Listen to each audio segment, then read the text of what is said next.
Bueno, bienvenidos al Instituto Cervantes, una nueva actividad de este programa cultural.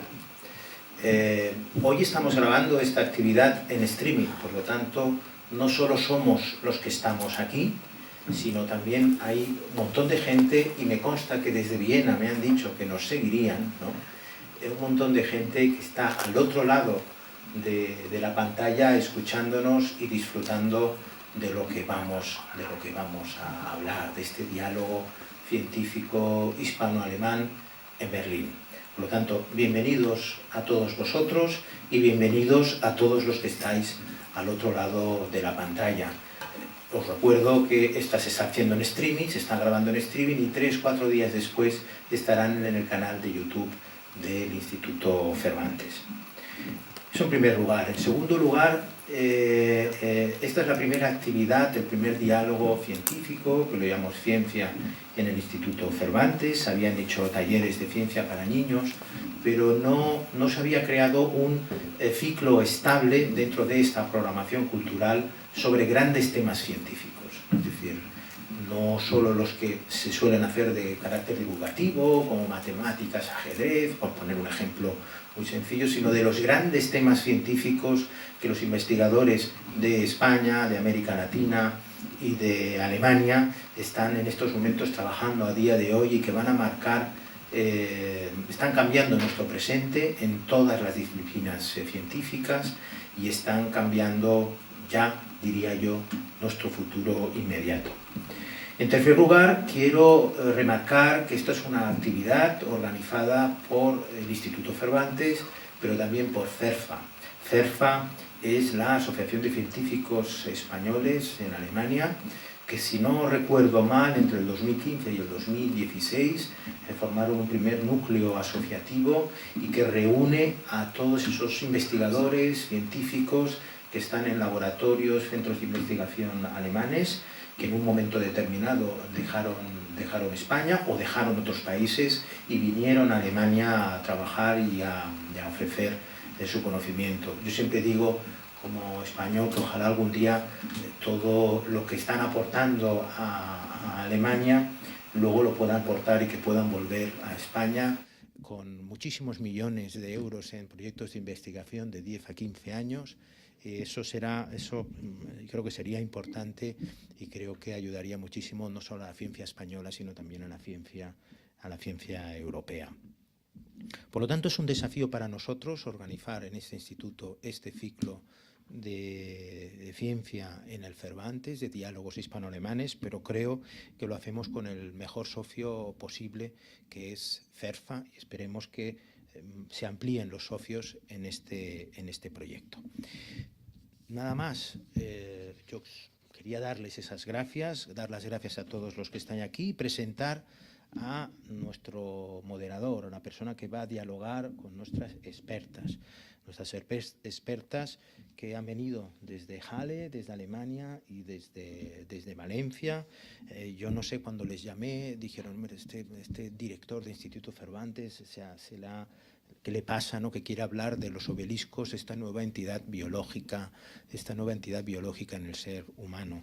A mí me llamó la atención, y creo que se hablará, una revista científica como Cell, que citaba un nuevo paper, un nuevo documento sobre viroides hecho por la Universidad de Stanford, la Universidad de Oxford, investigadores, y de la Universidad de Valencia. No es tan común que en revistas como Science o Cell veas ese equipo de investigación a un lado y al otro lado del Atlántico, y que también haya equipos de investigación españoles. Eso me llamó muchísimo la atención. Después intenté leer de qué se trataba, porque el texto de Chell hablaba de viroides B y tal. Yo no soy científico. Luego ya empecé a entender todo el mundo de los obeliscos y, en fin, me introduje en todo ese mundo que es fascinante. Por lo tanto, muchas gracias a nuestras dos invitadas por estar aquí. No os voy a presentar, disculparme, porque creo que lo va a hacer Guillermo. Guillermo fue el anterior presidente de CERFA. El actual presidente de CERFA es Verónica Díaz, que está aquí entre nosotros. Muchas gracias por venir. Él es diplomado, graduado en Química en la Universidad de La Laguna, en Canarias, y es doctorado en Química Cuántica de la Universidad de Jena. Atención con todo el tema cuántico, que es un tema que en el Instituto Cervantes, y estoy convencido que en CERFA nos interesa mucho, o sea que va a venir alguna cosa. También es fellow postdoctoral en la Charité, en la Universidad de Medicina de Berlín, y sus interés y sus investigaciones están muy enfocadas en la simulación de análisis de proteínas complejas, ¿no? Ya he dicho que él fue el anterior presidente de CERFA, de la Asociación de Científicos Españoles en Alemania, y es un hombre realmente apasionado por la ciencia. Yo, cuando hablé con él por primera vez en una videoconferencia, me dijo, no, me notaba esa energía, incluso haciendo otras cosas que no tienen que ver con la investigación, y en cuanto le dijimos, por favor, ven aquí a moderar, ayúdanos, él dijo sí desde el minuto uno, y se lanzó también a trabajar este fin de semana con nuestras expertas para tratar sobre lo que hoy vamos a hablar. Por lo tanto, un gran aplauso. Muchas gracias, Guillermo, muchas gracias a vosotras dos, Selma, María José, y un gran aplauso a todos vosotros por estar aquí. Enhorabuena.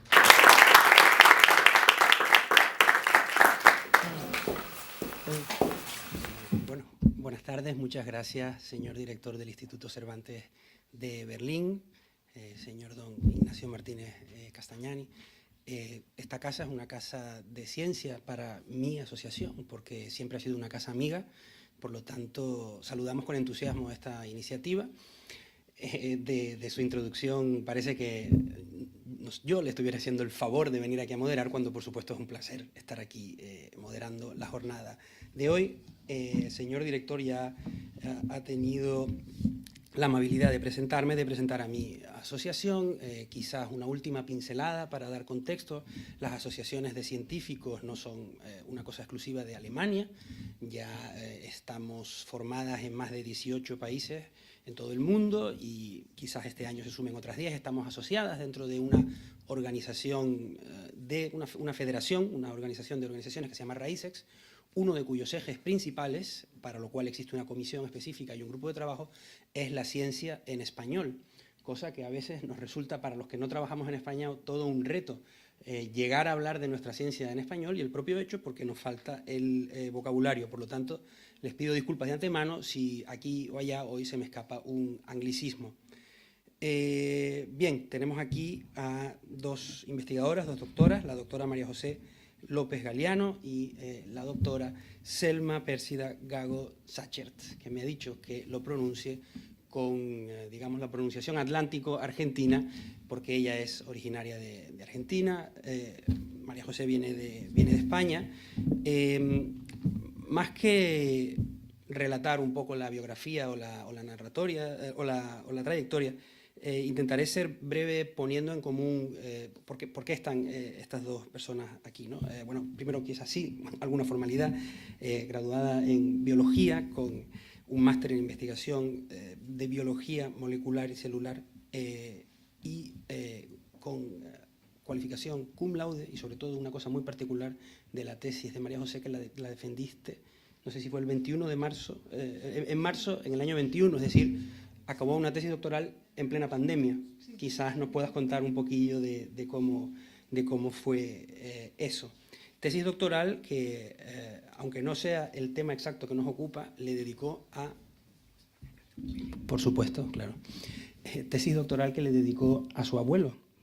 Me parece una cosa muy emotiva, y es testimonio de que los científicos nos tomamos nuestro trabajo de una manera muy personal. Es una cuestión prácticamente identitaria.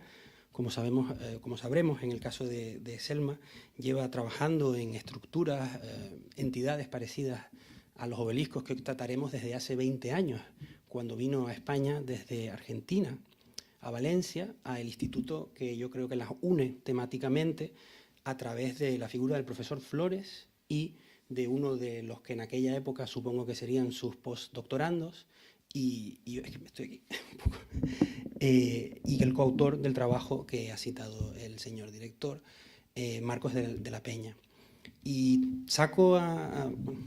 pongo de relevancia estos trabajos y esta cuestión un poco identitaria, porque me gustaría luego tratar en la ronda de las preguntas y que el público, que por supuesto está invitado a hacer preguntas, de cómo la investigación, a pesar de que tenga estos momentos fulgurantes y estos fogonazos de gloria, es un trabajo minucioso, muchas veces realizado durante décadas, que de una manera invisible va situando a los investigadores en el momento, en el lugar oportuno, para que cuando llegue el momento oportuno se pueda dar ese salto cualitativo al descubrimiento de algo que ha sido llamado en artículos de prensa revolucionario. Palabra que por supuesto no aparece, hablando de esta casa y del lenguaje, no aparece en los artículos, en el propio artículo científico, es decir, los propios autores se cuidan mucho de las palabras con las que describen este descubrimiento de esta nueva entidad que podría ser algo así como una nueva forma de vida, aunque matizaremos ese contexto más adelante. Este instituto, el instituto, lo tenía escrito por aquí, pero solo me quedan las siglas, este Instituto de Biología Molecular y Celular de Plantas de Valencia, adscrito, es un centro mixto, adscrito al Centro Superior de Investigaciones Científicas y a la Universidad Politécnica de Valencia. De ahí imagino que nacieron muchas de las investigaciones de las que luego hablaremos. Querría resaltar, aparte de esta unión a través de este instituto, a través del espacio y un poco del tiempo, porque, como decíamos, las investigaciones originarias que permitieron equipar a ese grupo con todo el know-how necesario para este descubrimiento, pues de hace más de 20 años. Por eso tenemos hoy a Selma aquí, porque ella nos hablará de, digamos, el prólogo de lo que acabó siendo el obelisco. Otra de las cuestiones que me gustaría resaltar, y espero notarlo luego en la ronda de la moderación, es que ambas tienen considerable carga de docencia en su currículum, universitaria en ambos casos, pero además me he fijado en el detalle que María José se ha molestado en sacarse el título para ser profesor de enseñanza secundaria, cosa también muy común para muchos de los científicos en España, porque la investigación puntera, y como ha dicho el señor director, publicaciones como Cell pertenecen al mismo ámbito que Science o Nature, va de la mano de la docencia, es decir, la misma gente que tiene premios Nobel y que publica en esas revistas, luego se dedica también a enseñar y a formar a las nuevas generaciones. Y con ello, mi trabajo como moderador espero que haya acabado y que no tenga que moderar mucho más, porque hoy se trata también de acercar estas investigaciones al público. Acaba aquí. Vuelvo a darle las gracias al Instituto Cervantes y, por supuesto, a todas las personas que han decidido hoy acercarse aquí a oír hablar de ciencia, que, como verán, es nuestra pasión y es que nos gusta mucho hablar de ello. Bueno, muchas gracias. María José. Bueno, buenas tardes a todos y a todas. Primeramente, agradecer al Instituto Cervantes que me haya invitado aquí esta tarde y darme pues la oportunidad de poder un poco contar cuál ha sido mi trabajo, ¿no? Y también, sobre todo, por el día que es el 11F, que es el Día Internacional de la Mujer y la Niña en la Ciencia, así que aprovecho también para felicitar a todas las mujeres científicas. Y nada, como bien me ha presentado nuestro compañero Guillermo, me llamo María José, soy investigadora postdoctoral y hoy os voy a contar un poco acerca del trabajo que realicé en mi estancia postdoctoral, aunque realmente es un trabajo que lleva realizándose ya durante muchos años. Ha sido ahora muy recientemente cuando hemos hecho un descubrimiento, ¿no?, que ha tenido un gran impacto tanto a nivel científico como mediático y que ha sido el descubrimiento de unos nuevos agentes infecciosos de ARN a los que hemos llamado obeliscos. Pues nada, cuando pensamos en elementos infecciosos, pues siempre lo primero que nos viene a la cabeza son los virus, ¿no? ¿Qué sabemos acerca de los virus? Pues son unas partículas, ¿no?, infecciosas que están formadas por un ácido nucleico, que puede ser ARN o ADN, que presentan una envoltura, ¿no?, que protege este material genético, que puede estar formado por proteínas o también proteínas y lípidos. Y también los virus presentan una característica, que es que codifican también para proteínas propias, para la polimerasa y también para esas proteínas que forman su envoltura. Y además también utilizan la maquinaria propia de las células a las que están infectando. Originariamente se descubrieron en plantas, ¿no?, hace ya más de 100 años.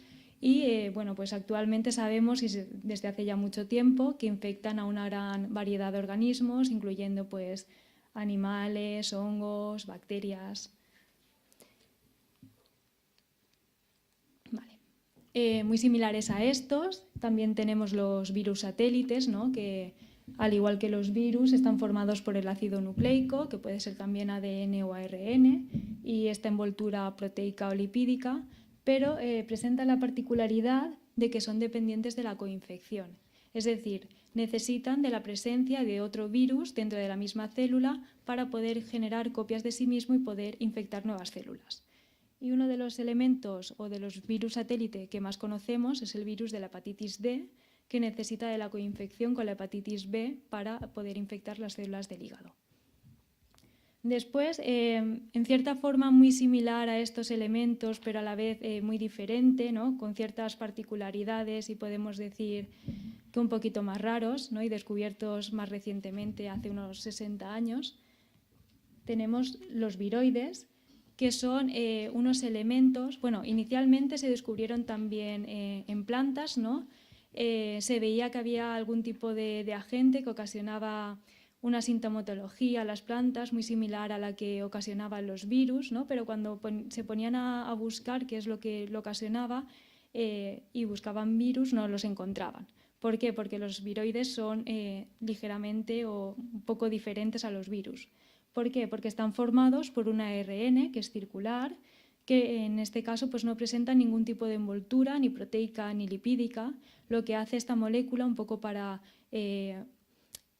estar más estable, es adoptar una conformación tipo en forma de varilla, como se puede ver aquí. Además, también presenta la característica y diferencia también esto de los virus, que no codifican para ningún tipo de proteína, por tanto son muy dependientes del huésped al que infectan, ¿no? Y hasta la fecha lo que conocemos de los viroides es que infectan únicamente a plantas. Un elemento que podemos encontrar en los agentes infecciosos, pero que realmente cobra mucha importancia en los viroides porque es completamente necesario para su procesado, son las ribocimas.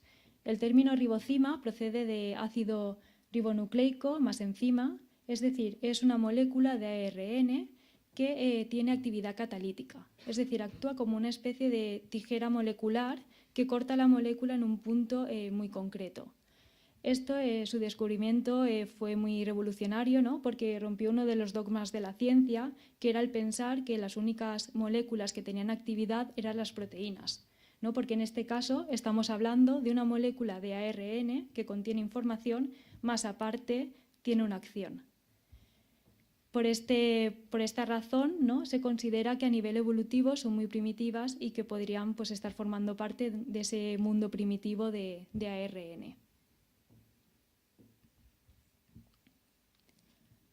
¿Por qué os estoy contando esto acerca de los viroides y de las ribocimas?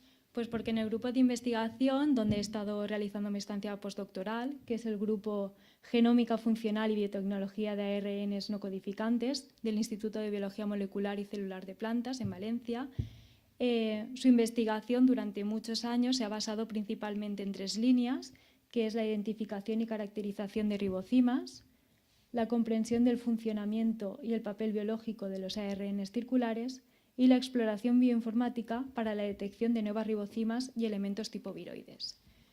Sobre todo relacionado con este último objetivo, ¿no?, nos planteamos si, por ejemplo, los virus fueron descubiertos en plantas y actualmente sabemos que infectan a una gran variedad de organismos, los viroides, que también han sido descubiertos en plantas, ¿realmente su único huésped son las plantas o podemos detectar o identificar elementos similares a estos viroides que infecten otros organismos?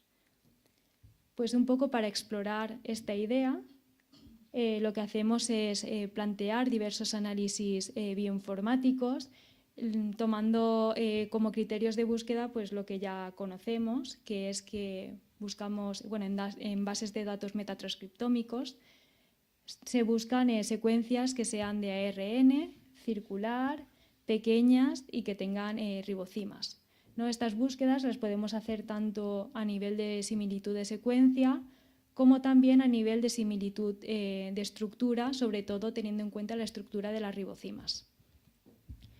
Este trabajo bioinformático, que como ya he dicho lleva muchos años realizándose, ha dado como resultado la identificación de elementos similares a los viroides en una gran variedad de muestras, ¿no? En muestras medioambientales, tanto en aguas dulces como saladas, en muestras de suelo, en hojarascas de bosques, también en diversas muestras de origen animal, tanto en insectos como podemos ver aquí, hormigas, termitas, cucarachas, como también animales de todo tipo, como anfibios, lagartos, patos, ratas, en fin, una gran variedad. Y claro, a raíz de todo esto, ¿no? De identificar tantos nuevos elementos, nos planteamos una gran pregunta. ¿Podemos encontrar elementos tipo viroides que también infecten a humanos? Vale. Vale. Pues con la idea un poco de explorar esta idea, realizamos nuevamente análisis bioinformáticos, ¿no? Centrando esta búsqueda en los datos metatranscriptómicos de microbiomas humanos, y en primera instancia lo que hicimos fue enfocar estas búsquedas en los datos procedentes de un experimento donde participaban 104 donantes de heces. Es un experimento que tenía completamente otra finalidad, eran enfermos, eran personas con patologías intestinales, enfermos de Crohn, y nosotros lo que hicimos fue aprovechar esos datos metatranscriptómicos para hacer la búsqueda. Para realizar esta búsqueda, tomamos como criterio lo que he mencionado anteriormente, que es lo que conocemos, es decir, buscamos moléculas de ARN pequeñas, circulares y con ribocimas. Y tras realizar las búsquedas informáticas nos dieron como resultado 15 elementos similares a estos viroides, pero con ciertas diferencias. ¿Cómo son estos elementos? Pues son efectivamente ARNs circulares, de 1000 nucleótidos, es decir, son un poquito más grandes que los viroides. Particularmente también forman una especie de varilla, ¿no? Esto es un poco particular, ¿no? Adoptan esta forma. Y bueno, a uno de los investigadores decía que le recordaba a este monumento egipcio, lo dejo que lo valore el público, y por este motivo le pusimos el nombre de obeliscos, ¿no? Además, otra cosa que le diferencia de los viroides es que los obeliscos sí que codifican para proteínas, ¿no? Es un hecho que los asemeja más a los virus. Pero cuando nosotros buscamos esas proteínas en las bases de datos, no nos da ningún tipo de resultado. Es decir, son proteínas que no se parecen a nada de lo que tengamos hasta ahora depositado. Y también presentan como características que algunos, pero no todos, presentan ribocimas. Pues con todas estas evidencias decidimos ampliar el estudio y ahora buscar en datos metatranscriptómicos de microbiomas, pero mucho más extensos y ampliando a más organismos. Y también los criterios de búsqueda bioinformáticos, además de los antes mencionados, que sean de ARN, circulares, pequeños y con ribocimas, fuimos incluyendo todas las cosas nuevas que íbamos conociendo, es decir, la secuencia de las oblinas y también su estructura. Esto hizo que podamos pasar de una predicción inicial de 15 obeliscos en el primer estudio a detectar más de 38.000 nuevos elementos. Y como se puede ver aquí en la imagen, los datos metatranscriptómicos analizados provienen de diversas partes del mundo, ¿no? Y de también una gran variedad de organismos, ¿no? Este es el estudio de partida, pero podemos observar que también se han detectado elementos en rumiantes, en cerdos, ratas y también, así un poco a modo de anécdota, también en muestras provenientes de frotis anales de pingüinos.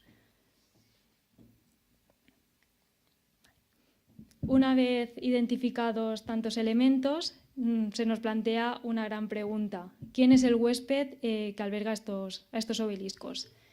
Claro, es una pregunta compleja, ya que la microbiota en sí también es compleja, ¿no? Aunque principalmente está formada por bacterias, pero también lo componen hongos, protistas, arqueas.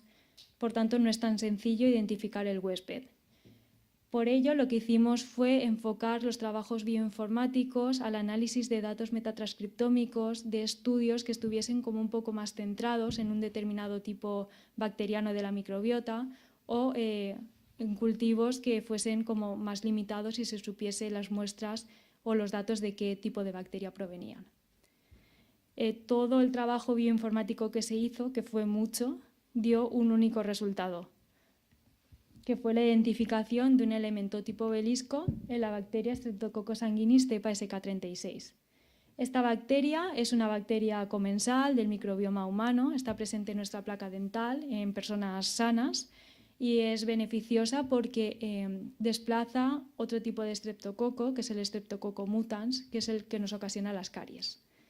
Sin embargo, cuando tenemos algún tipo de cirugía o alguna herida profunda en la boca, esta bacteria puede pasar a sangre y ocasionarnos una infección, sobre todo porque coloniza las válvulas del corazón y nos ocasiona endocarditis. Pero volviendo al obelisco identificado en sanguinis, pues comparte las características que hemos mencionado antes de los obeliscos. Es un ARN circular de unos 1000 nucleótidos, tiene esta estructura en forma de varilla, codifica para una proteína oblina y este elemento en concreto presenta la particularidad de que no tiene ribocimas. Un poco a modo de conclusiones de este trabajo, podemos decir que hemos descubierto una nueva entidad biológica, ¿no? Que, aunque está presente más de lo que pensamos, nos ha pasado completamente desapercibida hasta ahora, que es un elemento de ARN, que es circular, que no tiene cápside, que adopta una estructura típica de varilla, que codifica para proteínas, hecho que lo acerca a los virus, pero lo diferencia de los viroides, y que está presente en la microbiota. Y sobre todo, que hemos conseguido identificar a un huésped, en concreto un huésped bacteriano, el Streptococcus sanguinis. Esto también es muy importante, ya que es un elemento que estaría infectando un organismo procariota, por lo que también es posible que a nivel evolutivo también esté como muy a los inicios. Pero este trabajo realmente plantea muchas más preguntas que respuestas, como por ejemplo, ¿todos los huéspedes de los obeliscos son bacterias? ¿Cómo se propagan estos obeliscos? ¿Afectan positiva o negativamente al huésped o no le afectan de ninguna forma? ¿Qué aplicaciones biomédicas o biotecnológicas puede tener? Y hemos descubierto muchos obeliscos, pero ¿cuántos más nos quedan por descubrir? Y para finalizar, me gustaría agradecer a todo el equipo científico que ha trabajado en este proyecto y sobre todo agradecer a Marcos de la Peña que me acogiese en su laboratorio y que me diese la oportunidad de haber podido trabajar en este trabajo tan interesante. Y muchas gracias.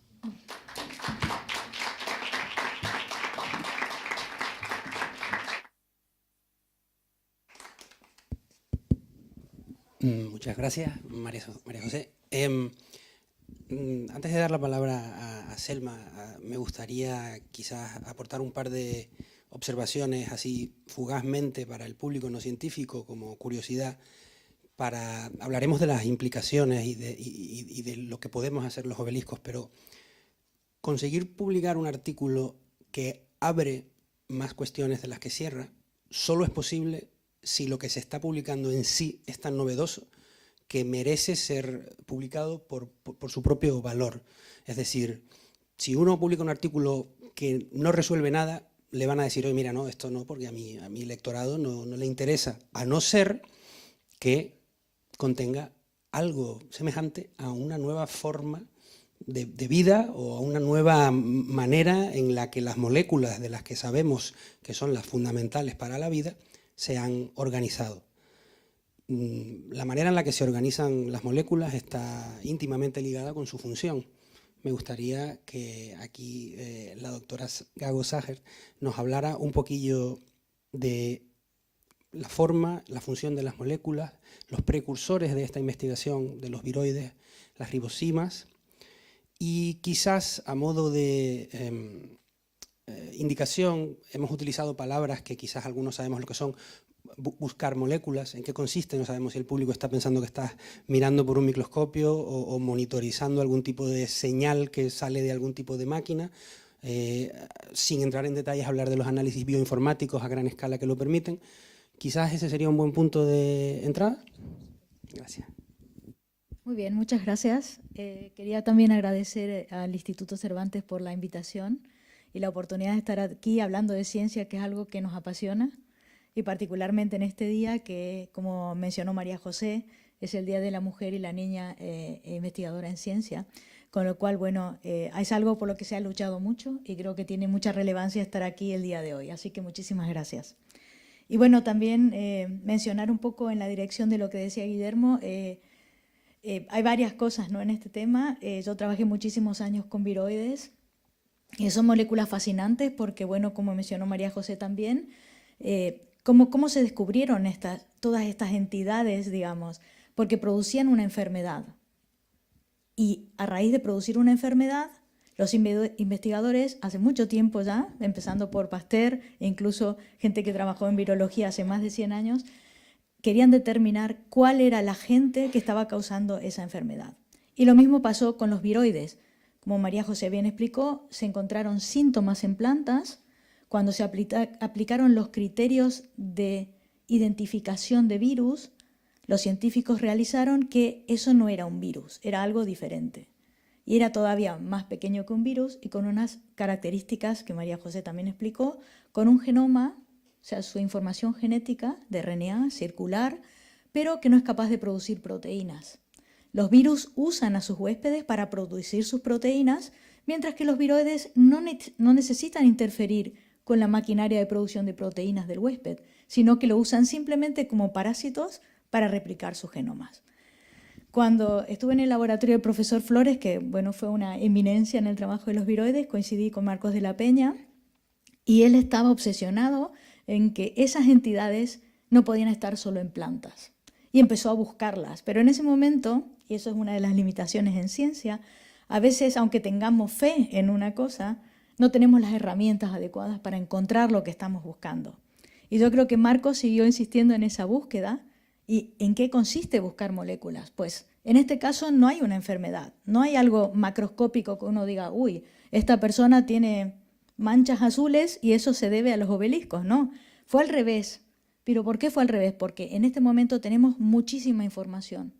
Y esa información es muy importante, la información de la ciencia básica, que nos permite conocer fenómenos, que nos permite conocer los mecanismos y que a lo mejor en el momento... A veces también tenemos problemas de financiación porque se dice, uy, ¿para qué se va a estudiar esto? ¿O por qué vamos a generar tantos datos?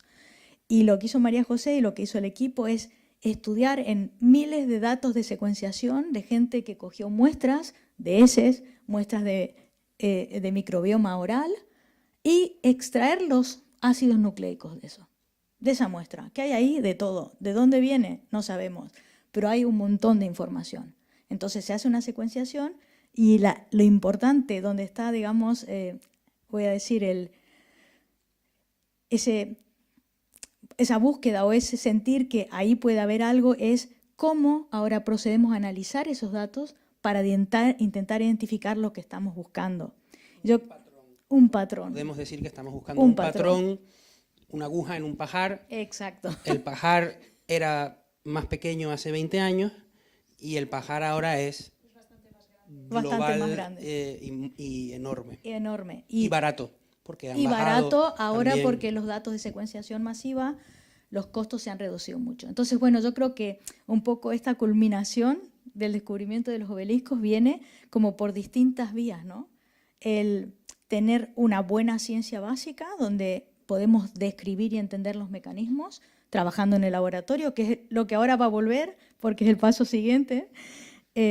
todos los datos y el saber cómo analizarlos. Y a lo mejor en eso sí que quería hacer un poco también hincapié y a lo mejor preguntarle a María José, porque este trabajo viene, como mencionó Guillermo, de 3 laboratorios diferentes, localizados en sitios muy distintos, a lo mejor sin entrar a lo mejor en demasiados detalles técnicos, pero cómo habéis hecho para encontrar esos patrones que buscabais y un poco cómo era la interrelación entre los distintos laboratorios y un poco quizás la distribución de tareas, que yo creo que es importante para que el público también sepa cómo nos manejamos cuando colaboramos a nivel científico.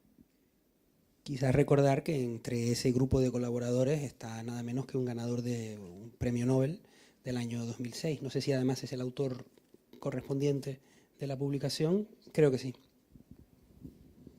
Bueno, a ver, es que esto realmente ya viene de largo, no ha surgido todo de la investigación de los obeliscos, sino que ya habían unos primeros contactos, ¿no? A raíz de, pues eso, de participar en diversos congresos, porque parece que no, pero al final en los congresos se da a conocer mucho del trabajo que hacemos y también pues, nos permite poder relacionarnos, conocer otro tipo de trabajos que también nos dan ideas para poder continuar y bueno, surgió, yo creo que el contacto inicial fue a raíz de eso, de justo coincidir eso en un congreso y previamente a este trabajo ya había colaborado sobre todo Marcos, porque yo aún no me había incorporado al equipo, había estado colaborando con algunos de los investigadores porque lanzaron un programa muy importante a nivel bioinformático, el Serratus, en el que descubrieron un montón de virus tipo coronavirus, o sea que tuvo también mucho precedente, publicado en Nature, es decir, que todo esto viene ya de largo, ¿no? Y entonces a raíz de ese trabajo realmente lo que han hecho es ir continuando las búsquedas, el trabajo y ir un poco pues ampliando, ¿no? O sea, realmente el estudio y la identificación de los viroides, pues hasta hace nada había estado más enfocado hacia las muestras pues, procedentes de plantas o medioambientales, que bueno, la verdad es que es una suerte, ¿no? Poder trabajar con todos esos datos, porque al final realmente nosotros no vamos a coger muestras de un microbioma o tal. Nosotros lo que hacemos es aprovechar todos los datos de secuenciación que se han hecho para otro tipo de estudios y buscamos ahí, ¿no? Y un poco pues todo surgió pues de la brillante idea, ¿no? Del primer autor, Iván, que dijo, oye, ¿y si esto en lugar de buscar en tantas muestras medioambientales empezamos a buscar más en algo que nos infecta a nosotros? Y a raíz de ahí fue cuando se empezó un poco a desarrollar esa idea.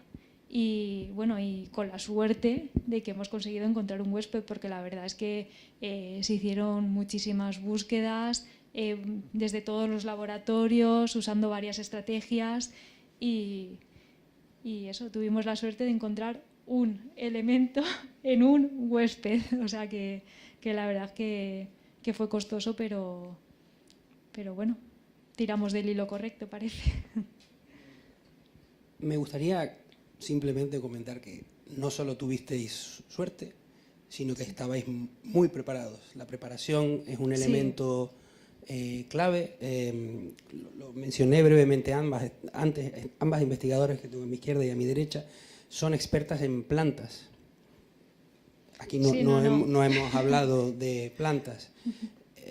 Llevan, digamos, la vida estudiando plantas, estudiando algo tan evocativo como la enfermedad de la tristeza, el virus de la enfermedad de los cítricos, en donde Selma realizó sus primeras investigaciones en Argentina, o la respuesta al estrés de la planta del tomate, sí, donde María José investigó durante su tesis, es decir, hasta las plantas sienten estrés. Nos podemos reír aquí, pero es una investigación fundamental sobre cómo podemos defender algo tan importante como el mundo vegetal de los desafíos que plantea el cambio climático. Y por eso cuando me hablas de suerte, hay una especie de sexto sentido o de pequeño hombrecillo un poco rabioso y decir, mira, suerte no, 20 años de gente mirando, transcribiendo, has hablado de metatranscriptomics o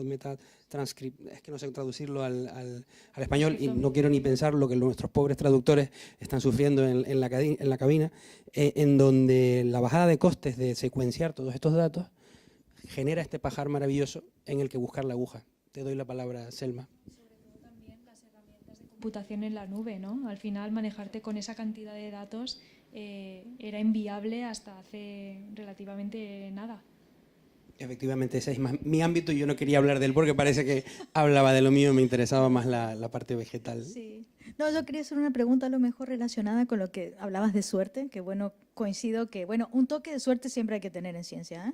Como en todo en la vida, porque a veces no todo el esfuerzo se compensa en la manera proporcional y hay que, bueno, tener, yo creo, la sabiduría para detectar lo que es importante y lo que no, ¿no? La filtración.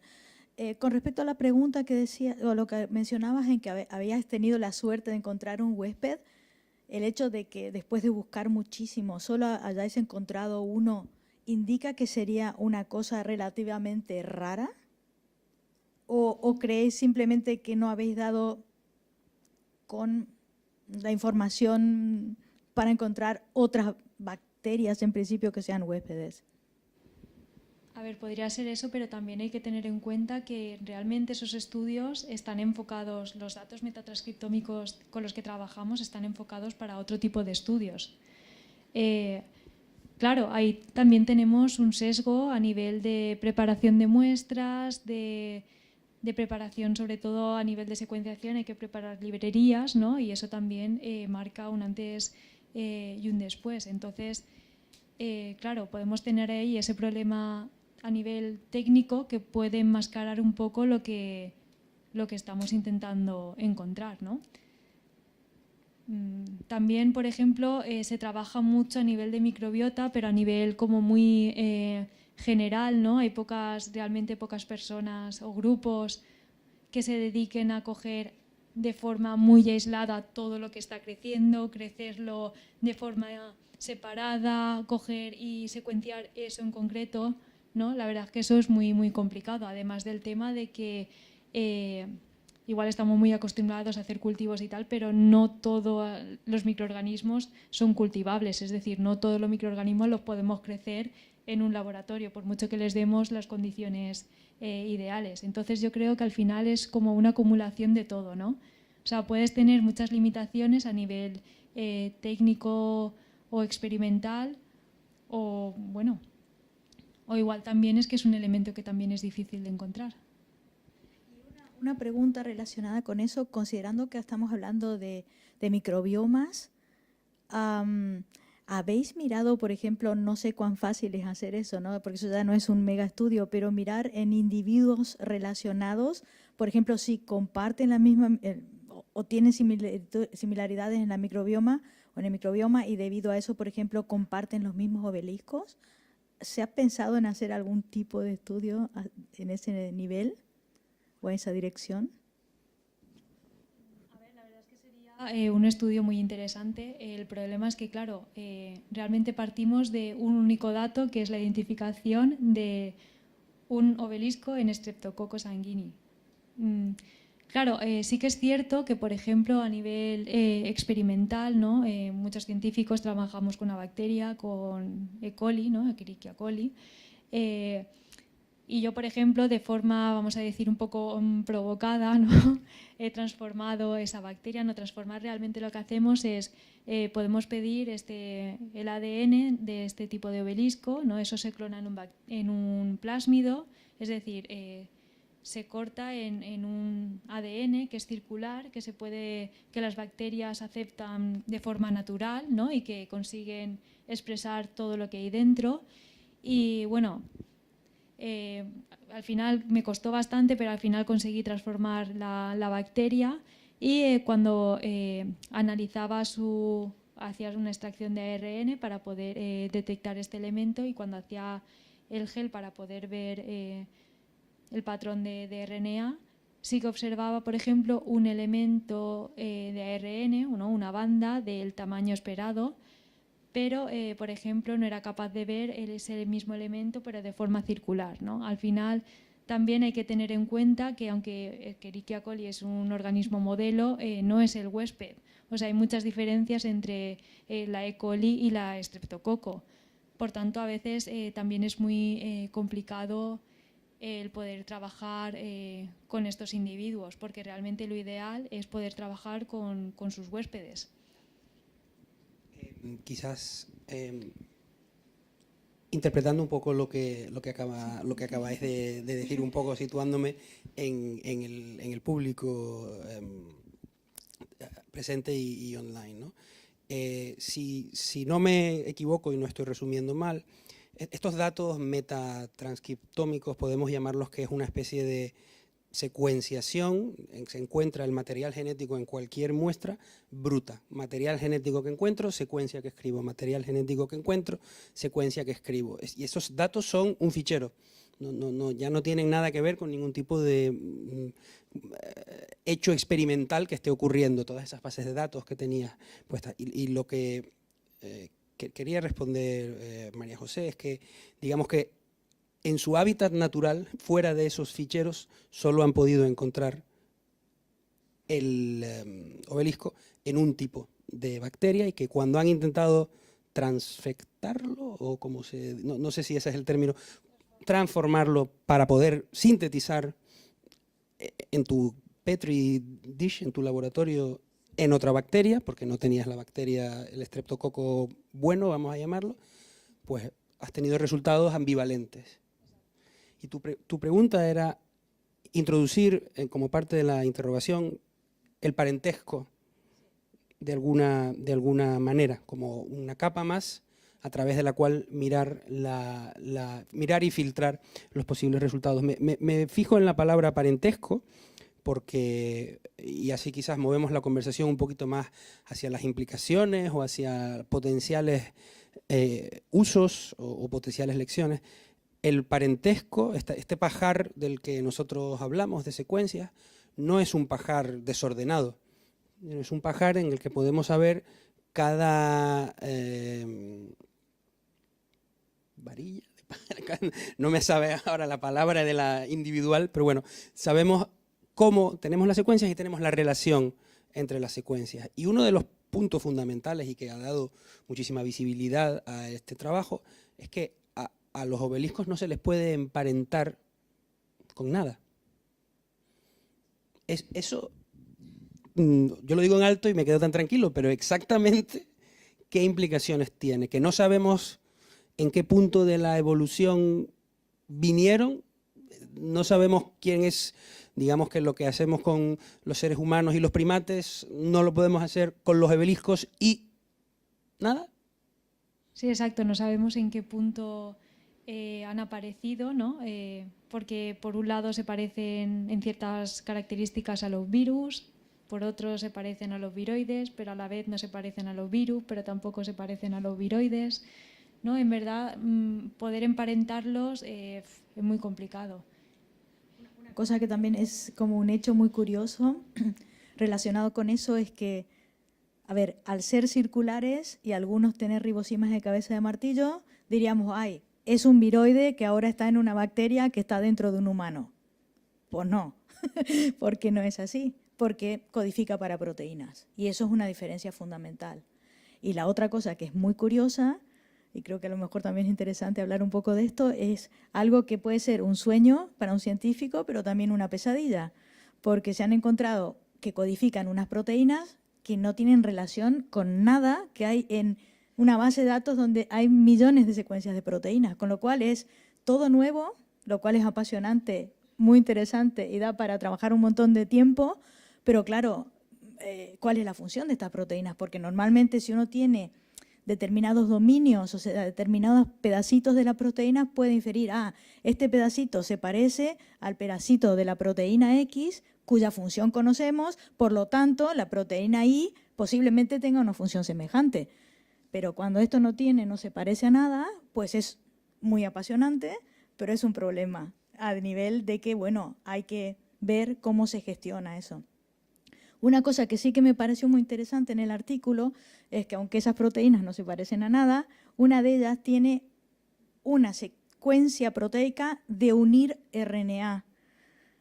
Y eso es interesante porque muchas veces, bueno, decimos las proteínas de los virus se unen a RNA, cubren el virus y forman una cápside. ¿Podrían tener una función de protección del RNA del obelisco, estas proteínas? ¿Os habéis planteado hacer algún tipo de experimento en esa dirección, por ejemplo?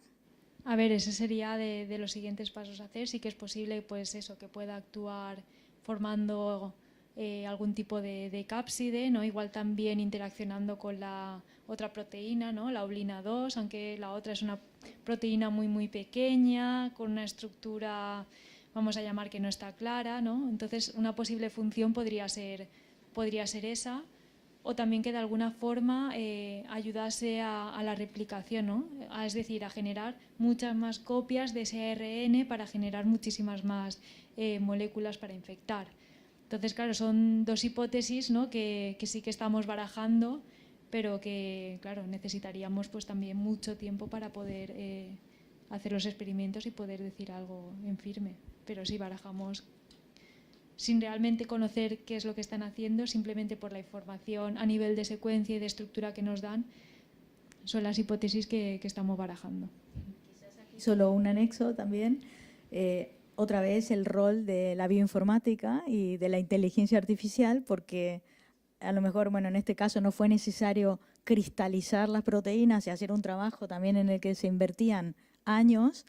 Y ahí cuestión de suerte, porque si no se hace un cristal, no se hace un cristal y es un problema, sino que usando AlphaFold, ¿sí?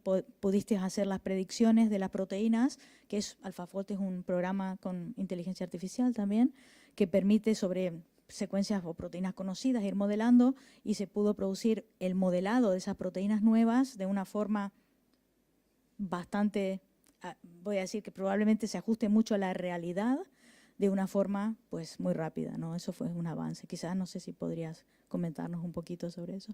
La verdad es que es lo que estamos hablando, bueno, hace un rato, ¿no? Que al final todas las mejoras que se han hecho en el tema de la bioinformática, ¿no? Sobre todo el poder analizar esa gran cantidad de datos que es brutal y que, vamos, es que si lo tuvieses que hacer manualmente o de forma muy dirigida, es que te perderías, es que no darías abasto. O sea, todas las mejoras que se han hecho en computación en la nube, en todos los programas que se gastan, la introducción, por ejemplo, de la inteligencia artificial en AlphaFold, la verdad es que, claro, cuando tú tienes una proteína que se parece a algo que ya está descrito, es muy fácil, ¿no? Plegarla y tal, pero cuando el programa tiene que partir de algo que no se conoce, realmente poder generar una estructura de eso es muy, muy complejo. Entonces, claro, sí, es una gran ventaja que todas estas herramientas estén evolucionando a este nivel. O sea, es que facilitan mucho los trabajos.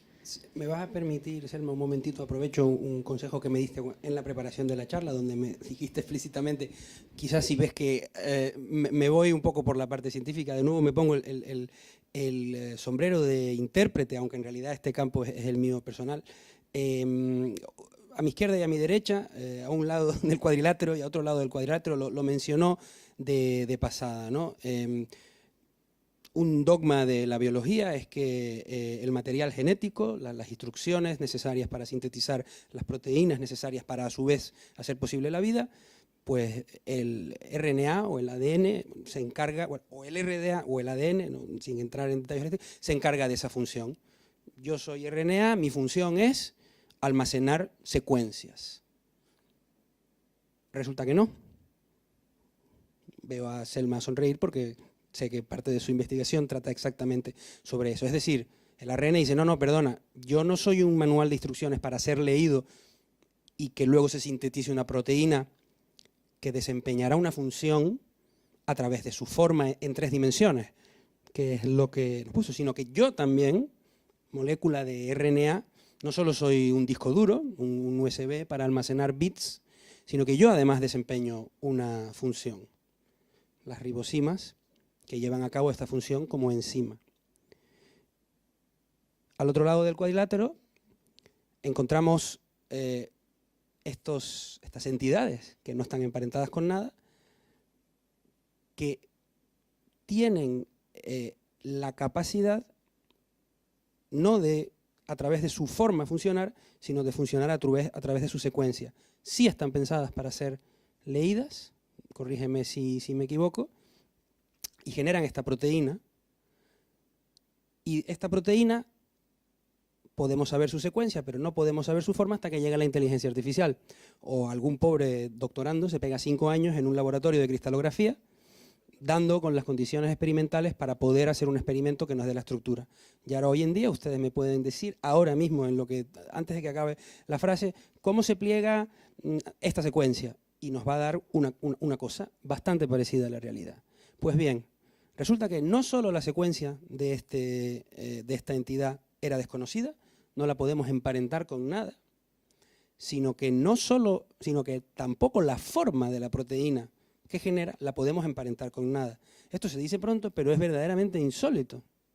Nosotros llevamos años creando estas bases de datos en donde dime tu forma, te diré qué función tienes. Tú te pliegas así, pues eres una amilasa, no, eres una, lo que sea, tu función es esta. Tú te pliegas así, tu función es esta otra. Las proteínas que sí codifican los obeliscos, distinguíamos a un lado y al otro del cuadrilátero, codifica proteína, no codifica proteína, sino que desarrolla función, sí codifica proteína, y la proteína adopta esta forma tridimensional. No se parece a nada. Nada. No. Como hemos comentado antes, lo más parecido que tienen a algo es este motivo que ha comentado de unión ADN. Eso es lo más parecido. Un trocito muy pequeño sí. Y que se puede uno, pues, tentatively, diría uno en el párrafo final del paper para poder colarlo, tentatively this could be, tal. Como ese trocito es positivo, sí, de carga, como si fuera una carga eléctrica positiva, y los ácidos nucleicos tienen una carga negativa, se dice, bueno, posiblemente se una. Bueno, hay una alta probabilidad que se una, pero bueno, eso hay que demostrarlo, que supongo que serán los pasos siguientes, donde hay que volver al laboratorio, y esa es la ida y vuelta también, que está también en ciencia. Todos esos datos de metatranscriptómica son geniales para encontrar cosas, y bueno, han dado a luz esta nueva entidad, que es nueva y diferente, pero ahora hay que validar las cosas, y para eso tenemos que volver al laboratorio, empezar a mirar, expresamos la proteína, hacemos el RNA, que lo podemos hacer en el laboratorio, ¿se unen o no? Se unen mucho, se unen poco, y todos esos datos experimentales van a darnos nueva información sobre esto que, vamos a decir, recién empieza en cierta medida, ¿no?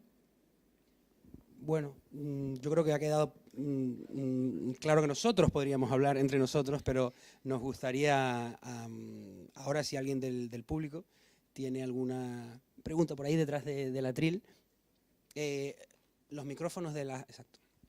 Rápido, porque si no hago yo otra pregunta en medio. Bueno, muchas gracias por la información. Yo creo que ya voy a salir esta noche con la cabeza en otro lado. Y no sé si la pregunta es una absoluta estupidez, pero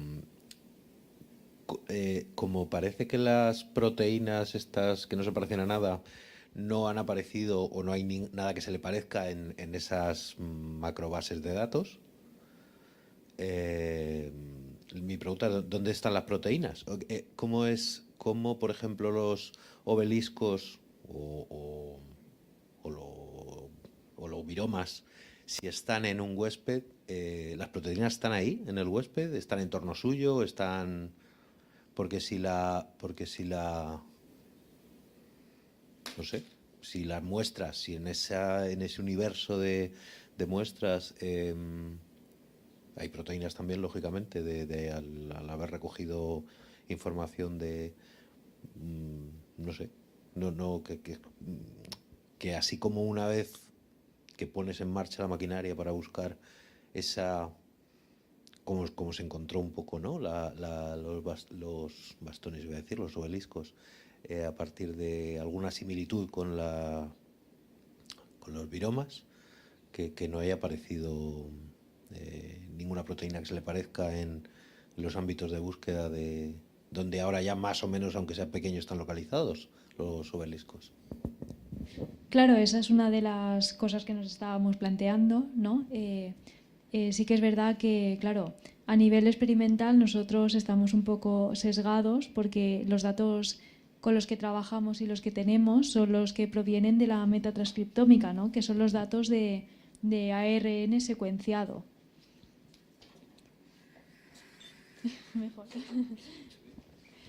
Claro, son los datos de ARN secuenciados, ¿no? Entonces, claro, nosotros lo que necesitaríamos sería un análisis proteómico, ¿no? En el que se coja esa bacteria y se analicen todas las proteínas que hay ahí.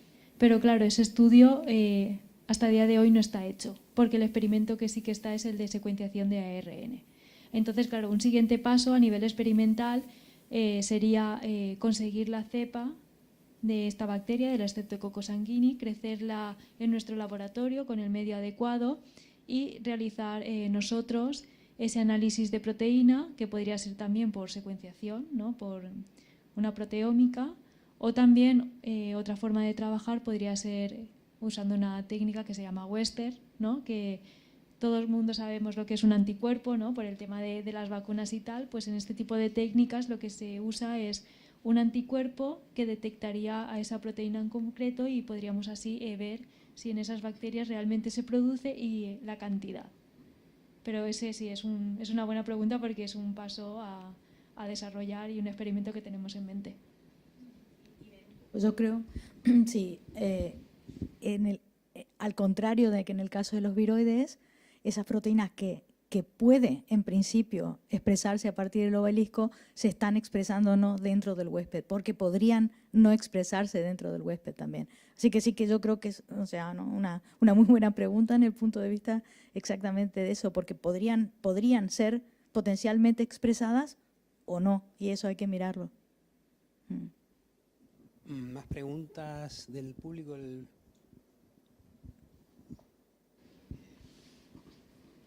Sí, muchas gracias a los tres por vuestra intervención. Yo tengo dos preguntas, una curiosidad. La doctora López Galiano ha hablado de que no sabemos en qué, al descubrir el obelisco, no sabemos en qué estado de la evolución del ser humano está. Eso me ha llamado muchísimo la atención. Es como, he tenido la sensación de que o que ya está y no lo sabíamos, o es que acabamos de descubrir el minuto cero de una evolución interna del ser humano. Creo que nos la aclaréis un poco más. Y luego me gustaría, como aplicaciones a este nuevo descubrimiento, algo que muchos de nosotros nos preocupa, es el tema del cáncer, ¿no? Que es uno de las enfermedades más preocupantes, ¿no? ¿Qué posibilidades tendríamos al descubrir estas nuevas identidades biológicas como puerta de luz hacia la comprensión de ciertas enfermedades, como puede ser el cáncer u otro tipo de enfermedades, o no? ¿O esos son dos mundos muy diferentes que no te van a llevar que no nos van a llevar a nada más? Yo algo he leído sobre eso, sobre todo vinculado a algunos tipos de cáncer. A ver, respecto a la primera pregunta, podríamos estar aquí hablando horas y horas del origen de la vida, la verdad. Sí que es verdad, ¿no?, que, como hemos comentado, es una molécula que es ARN, es decir, contiene información, pero a la vez tiene actividad. Por tanto, es como, vamos a decir, es dual, ¿no? Podríamos decir que claro, es a nivel evolutivo, sería como algo de muy en los inicios, ¿no? Porque es yo me lo guiso, yo me lo como. O sea, yo tengo información, yo también tengo actividad, ¿no? Y posteriormente de eso, pues ya irían apareciendo pues moléculas más complejas, ¿no? Como podrían ser las proteínas, y de ahí pues iría evolucionando todo más. Entonces yo creo que a nivel evolutivo, no sé si Selma lo comparte, yo creo que sería algo como muy inicial, ¿no? De un mundo de RNA previo a la existencia de las proteínas, y durante mucho tiempo también se ha pensado que los viroides también forman parte de ese mundo de RNA y han quedado como relictos, digamos. Pero claro, aquí esto tiene proteínas también, con lo cual podría ser algo muy antiguo, pero que bueno, además se dedicó aparte de ser autocatalítico, de poder ser activo, pues a lo mejor incorporó o en la evolución se logró tener esas proteínas, con lo cual es un poco, es complicado definir qué vino antes y qué después, ¿no? Pero bueno, sí, la hipótesis del mundo del RNA es algo que está considerado a nivel científico como que primero estuvo el RNA y después aparecieron las proteínas, con lo cual sí que podrían englobarse dentro de eso ancestral, digamos, ¿no? ¿Y de la segunda pregunta? A ver, la verdad es que es un tema bastante complejo y que realmente no es mi expertise, ¿no?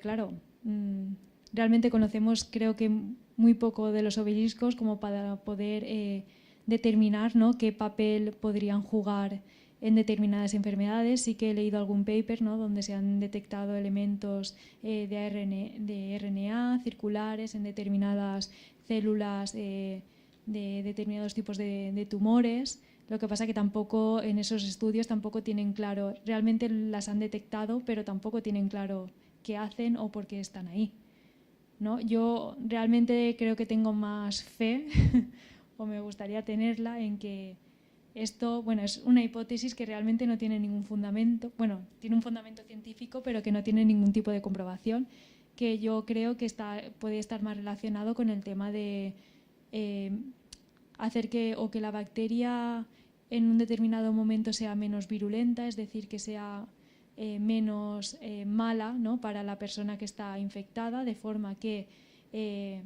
la persona pues puede continuar viviendo mientras que la bacteria puede continuar creciendo dentro de ella, ¿no? Al final es como un beneficio. O también pues que esto pues a la bacteria pues le confiera pues cierta resistencia tal vez a algún tipo de antibiótico. Yo creo que son dos hipótesis que podrían ir un poco más encaminadas. Eso sería interesante porque habéis encontrado también la cepa sin el obelisco, alguna de las bacterias.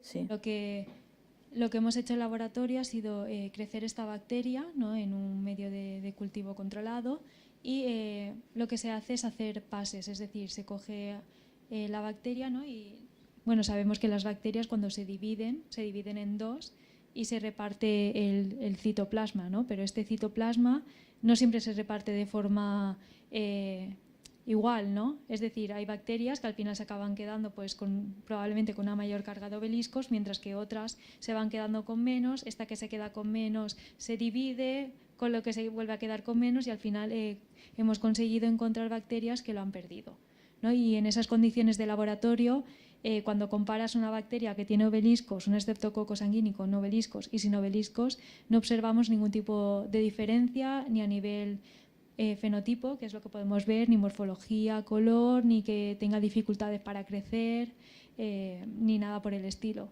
Lo que pasa que nuevamente hay que coger esto con pinzas, ¿no?, porque estamos trabajando en un medio controlado, en el laboratorio, y realmente eso no representa del todo las condiciones que se puede encontrar esta bacteria en la boca, pues a nivel de oxígeno, incluso de competencia con el resto de bacterias y hongos, porque en la boca también tenemos de todo.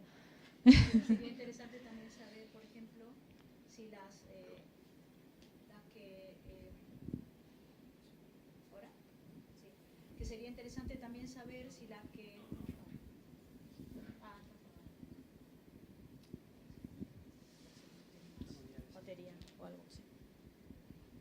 Que sería interesante saber si la población que causa, por ejemplo, la endocarditis tiene o no tiene los obeliscos, por ejemplo, porque ahí sí que podría haber un link entre la presencia de estas entidades con patogénesis, que podría ser una cosa interesante de estudiar, ¿no? No sé cuán fácil es de hacerlo, pero bueno. Sí, no, sería interesante. Lo que pasa que sí que es cierto que todos los datos que tenemos son de aislados bucales, porque claro, entiendo que es muy difícil, ¿no?, obtener unas muestras de Streptococcus sanguini de una biopsia de una válvula del corazón. Entonces, claro, tenemos también esa limitación. Antes de pasar a la siguiente pregunta, un comentario que me parece ameno sacar aquí a discusión, ¿no?, que yo creo que los científicos pecamos de ser extremadamente precavidos a la hora de salirnos de lo que nuestros resultados nos han dicho, ¿no? Tenemos que aprender porque se nos instruye en una neutralidad y en escalar todo lo que puedas tus claims, que se dice, es decir, nada de lo que tú estás diciendo aquí te atreverías a ponerlo en ningún paper, y nos tienen un poco que empujar a decir, pero ¿y esto no se podría utilizar para...? Y por supuesto que parte del trabajo consiste en tener una cierta creatividad, imaginar aquello para lo que todavía no tiene pruebas, ¿no? Entonces, en esa estela de la pregunta, yo creo que una de las explicaciones es que no solo no sabemos con quién están emparentados, sí sabemos cómo se pliega la proteína, porque tenemos un algoritmo estupendo de inteligencia artificial. No sabemos qué otras proteínas se pliegan así. No hay ninguna base de datos que se pliegue así. Tenemos indicios de que puede tener una función para afinidad por el RNA. Y no sabemos qué ventaja o desventaja le confiere a las bacterias que lo tienen o no lo tienen. No hay ningún comportamiento diferencial que tú digas, si subo el pH se mueren las que tienen obelisco y viven las que no, o si subo la temperatura pues es al contrario. No. Pero si lo tuviéramos, se podría utilizar para diseñar algún tipo de estrategia terapéutica en donde utilizas la presencia o ausencia del obelisco como punto débil de la población de bacterias que tú quieres depletar, que tú quieres controlar. Tenemos más preguntas por aquí. Tampoco sé cómo vamos de tiempo. Hemos dicho 3 horas más, ¿no? Y vamos a estar...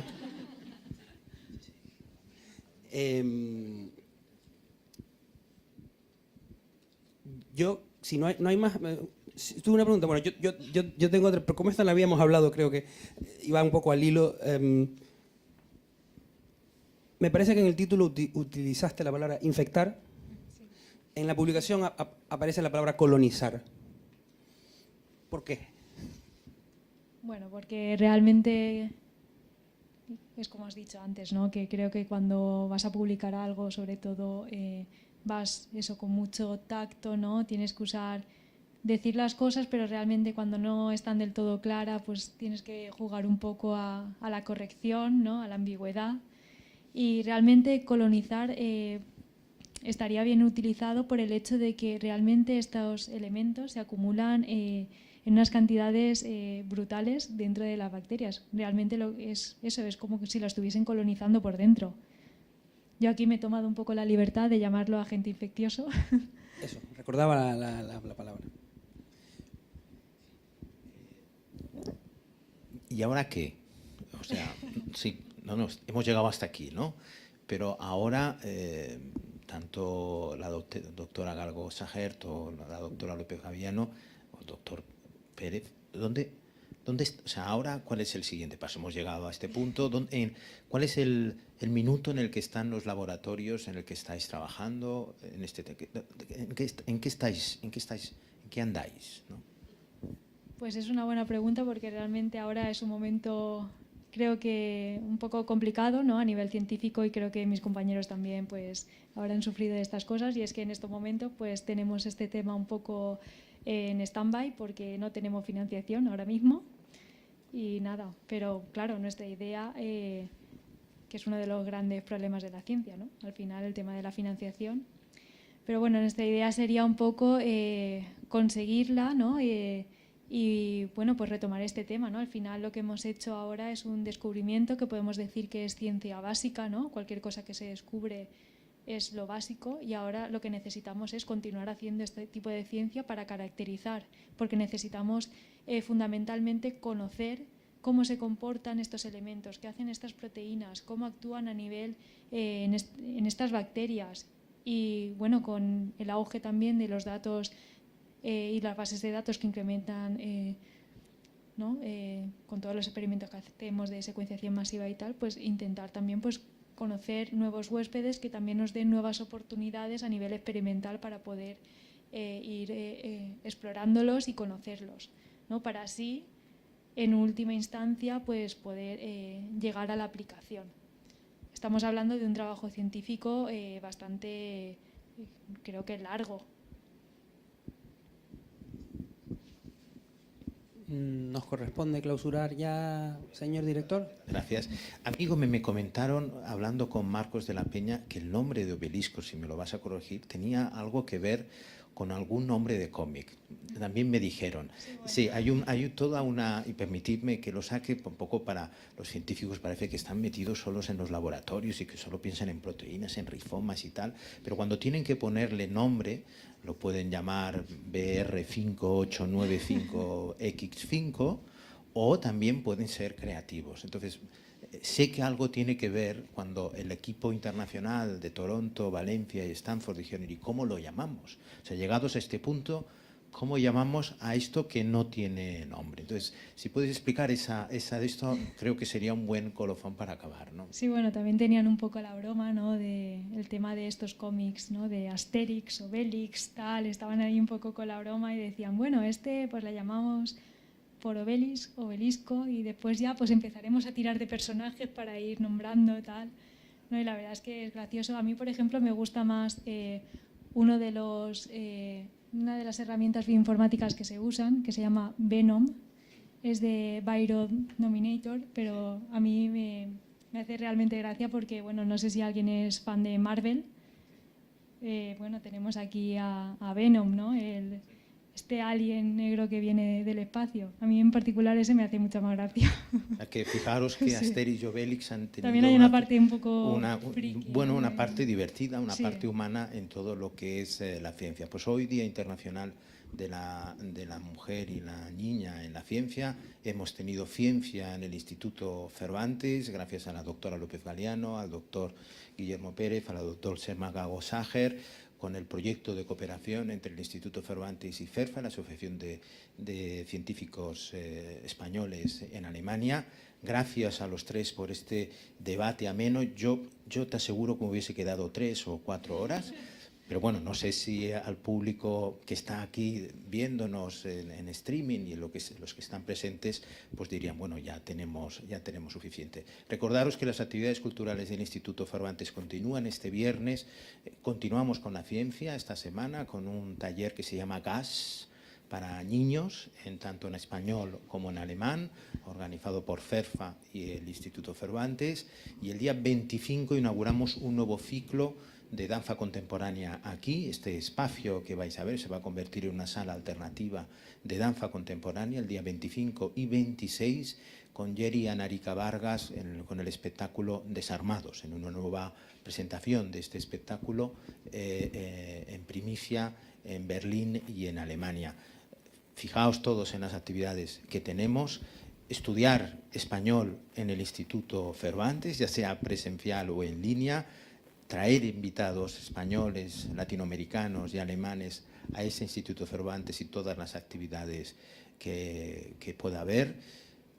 Financiemos la ciencia, vale la pena financiar la ciencia, los poderes públicos y los poderes privados, y también quiero romper una lanza por el español y el alemán en las revistas científicas internacionales. Muchas gracias a todos, gracias de nuevo a los tres, gracias a CERFA, gracias al equipo de Cultura del Instituto Cervantes, Isabel Barea, Laura Ferrando, Ana Lía, gracias a Marcus y a su compañero en la traducción, los intérpretes, que esta vez creo que habéis sufrido bastante, pero bueno, en fin, no será la última vez, por lo tanto este ciclo va a continuar, y gracias a todo el equipo de streaming. Muchas gracias, buenas noches, volver bien a casa. Gracias.